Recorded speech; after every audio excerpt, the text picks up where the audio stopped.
When Frankie DiGiaco, a former prosecutor for the Southern California branch of the Justice Department, saw the scam, he couldn't believe it had worked. It was so simple, he says. He was surprised that ride-share and delivery companies hadn't spotted it.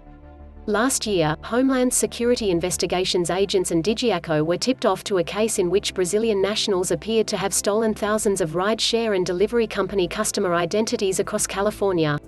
Companies affected include the biggest names in the business: Amazon, Uber and its Eats division, Instacart, DoorDash, Postmate, Lyft and Grubhub.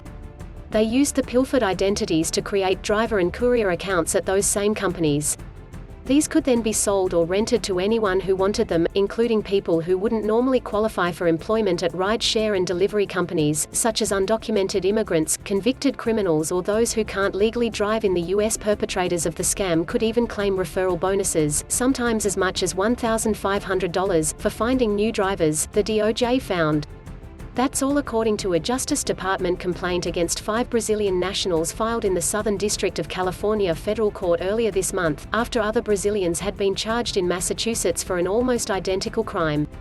The DOJ didn't name the companies who were targeted in the fraud, but in California listed the founding date and location for each company in its complaint. A source close to the California investigation confirmed the tech businesses named were those affected. The companies are not charged with wrongdoing in the complaints.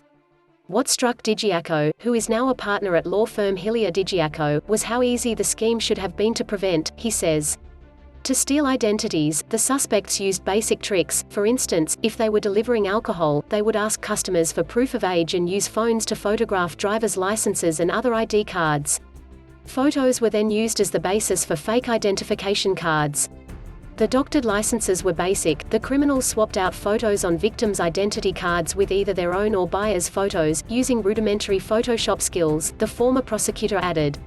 In at least one case, the criminals changed the main photo but not the one in the smaller watermark, where the ID theft victim's image could still be seen, according to the DOJ complaint.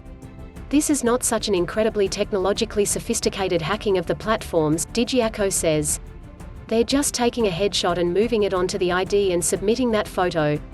I think most people that are probably more well-versed in the technology than I am will tell you that in 2021, there are better ways to verify someone's identity.